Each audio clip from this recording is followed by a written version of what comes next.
माझ्या हातात परमपूज्य देता का? मराठा जगद्गुरु आणि वेदांचार्य श्री श्री मंजुनाथ भारती स्वामीजी त्यांचं आज बेळगाव या ठिकाणी अध्यात्म आणि सामाजिक चिंतन प्रवचन भजन या निमित्ताने बेळगाव या ठिकाणी आलेले आहेत। तेव्हा त्यांच्याकडून आपण जाणून घ्यायचं आहे की आपल्या समाजामध्ये चाललेली कर्नाटकातील मराठा समाजाला एक प्रेरणा देणारी किंवा एक व्यवसाय क्षेत्रात किंवा यशस्वी होण्यासाठी किंवा शिक्षण क्षेत्रात मराठा समाजाचं नेमकं दिशा हरवत चाललेली आहे।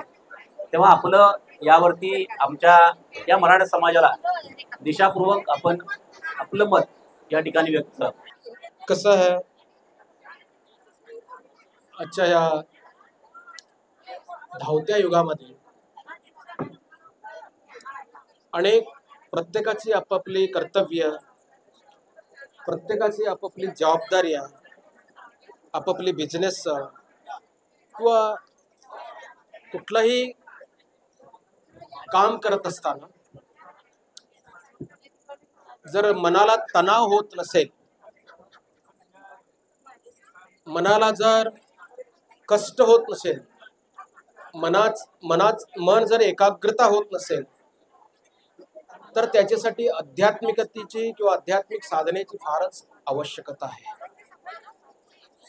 कारण भजन किंवा अध्यात्म सोडून बाकीच्या गोष्टी मनाला तणाव देणाऱ्याच आहेत। मनाला कुठं ना कुठं अस्थिरतेलाच कारणीभूत ठरणार आहे।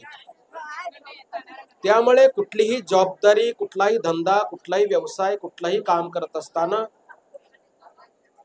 जो प्रभू है, जो सर्वांतर्यामी आहे, सर्वांच्या हृदयामध्ये आहे, ये रवी सर्वदा हृदय दिसी, मी अमुक आहे ऐसी, जे बुद्धीस पुरे अहर्निशी ते वस्तू मी का। म्हणजे सर्वांच्या हृदयामध्ये किंवा सर्वांच्या हृदय गाभ्यामध्ये असणारा जो प्रभू परमात्मा आहे त्याचं स्मरण करत आणि ह्या प्रपंचाला आपण आपलं आपलं काम करत, do all your duties but keep your mind in God, ह्या सिद्धांतानं आपण जर काम करत असले तर आम्ही ह्या भवसागरातून, ह्या प्रपंचातून सहज पार होऊ शकतो। अन्यथा मनुष्य कष्टालाच साक्षात्कार करू शकतो। या स्त्री या संकल्पनेला की आपण आध्यात्मिक आणि सामाजिक दृष्टिकोनातून कसे पाहू शकताय किंवा स्त्रियांना स्वावलंबन व्हावं, आत्मनिर्भर व्हावं, या बनवाटे आपण मार्गदर्शन कशा पद्धतीने आपल्या मराठा समाजातील या महिला माऊलींना करू शकतो? कसं आहे, केवळ एक समाज असं म्हणता येत नाही।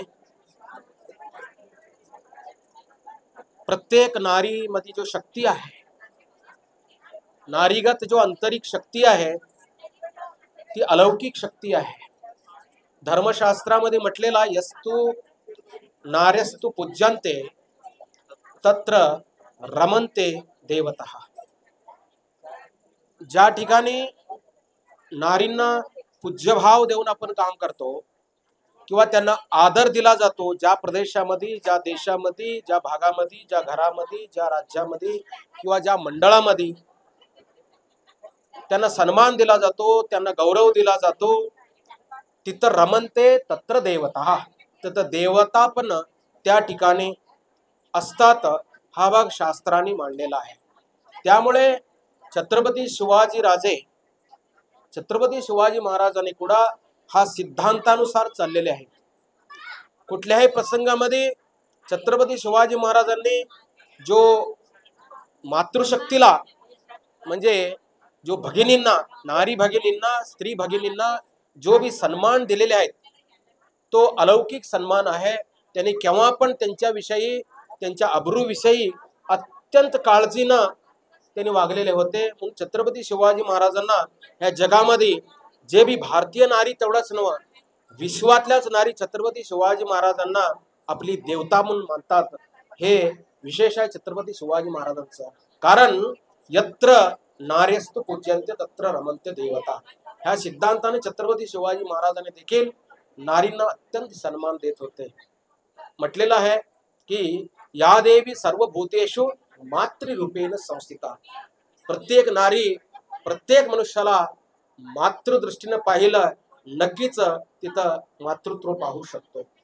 म्हणून नारींना पूजा करणं, त्यांना सन्मान देणं फार जरुरी आहे. आजच आपण पाहिलो की शेकडोनं आज ह्या पटवर्धन या पार्क मध्ये अत्यंत सुंदर जे भजन जो का आनंद झालेला आहे, जो एक प्रकारचा नारी शक्तीचा एक गजरच म्हणायला का हरकत नाही. आपल्या बेळगावातल्या मराठी समाज असेल, ज्यांना प्रबोधन व्हावं, उद्बोधन व्हावं आणि त्यांना एक दिशा मिळावी, या दृष्टिकोनातून मग महिला असेल, भजनी मंडळी असतील, महिला भजनी मंडळ असेल, अध्यात्माची जोड देऊन त्यांना एक प्रबोधन होण्यासाठी महिन्यातून एकदा कार्यक्रम या बेळगाव नगरीमध्ये होण्यासाठी जी संयोजक मंडळी आपली मराठी समाजातली जी काही नेते मंडळी आहेत, ती थोडीशी उदासीनता दिसत आहे. ही उदासीनता घालण्यासाठी आपल्याला नेमकं काय करावं? उदासीनता का नाहीये, आपण सगळे मिळून एकच आहोत. आपले सगळ्यांची विचारधारा सगळ्यांच्या उद्धारासाठी, सर्वांच्या सुखासाठी, सर्वांच्या कल्याणासाठी, सगळ्यांच्या समृद्धीसाठी हा उद्देश ठेवून आपण सर्वजण काम करत गेलो, मग तिथं कुठल्याही प्रकारची उदासीनता कुणाला बी होणार नाही. कारण जोपर्यंत कुठल्याही प्रकारची शक्ती किंवा संघटित शक्ती असू दे, एकतेची शक्ती असू दे, भजनाची शक्ती असू दे, अध्यात्माची शक्ती असू दे, एकाग्रतेची आणि संघटनेची शक्ती जोपर्यंत माणसाला समजत नाही तोपर्यंत उदासीनताच लागते. परंतु संघटनेची चव, भजनाची चव, एकाग्रतेची चव एक वेळा लागली तर ती कधी पण सुटण्यासारखी नाहीये. त्यामुळे संघात शक्तौ कलियुग म्हटलेला आहे. संघटनेत फार ताकद आहे. कुठल्याही पक्षामध्ये असू दे, कुठल्याही जातीमध्ये असू दे, कुठल्याही भाषिक असू दे, आम्ही सारखे एक आहोत. आम्ही भारतीय आहोत. आम्ही भाषावाद नको, कुठल्याही प्रकारचा जातीवाद नको, कुठल्याही प्रकारचा संप्रदायवाद नको, कुठल्याही प्रकारचा अनेक वेगवेगळ्या प्रकारचा वाद न बघता आपण आम्ही भारतीय आहोत, आम्ही मानव आहोत, तो सिद्धांत ठेवून आपण जर काम करू लागलो, नक्कीच समाज भी एक होतो, भारतीय नागरिक भी एक होतात आणि भारत माता की जय बोल्याशिवाय राहणार नाही. कारण भारताचा सिद्धांत जो आहे तो एकतेचा सिद्धांत आहे. भारतीय हा अनेक देशांना, प्रपंचालाच मार्गदर्शन करत आलेला आहे. त्यामुळे जो का ऋषीमुनींचा वारसा आहे, जो का साधू संतांचा वारसा आहे, विश्वची माझे घर ऐसी मती जयाचे स्थिर किंबहुना चराचर आपणची झाला, हा जो सिद्धांत आहे हा भारतीयांचा सिद्धांत आहे.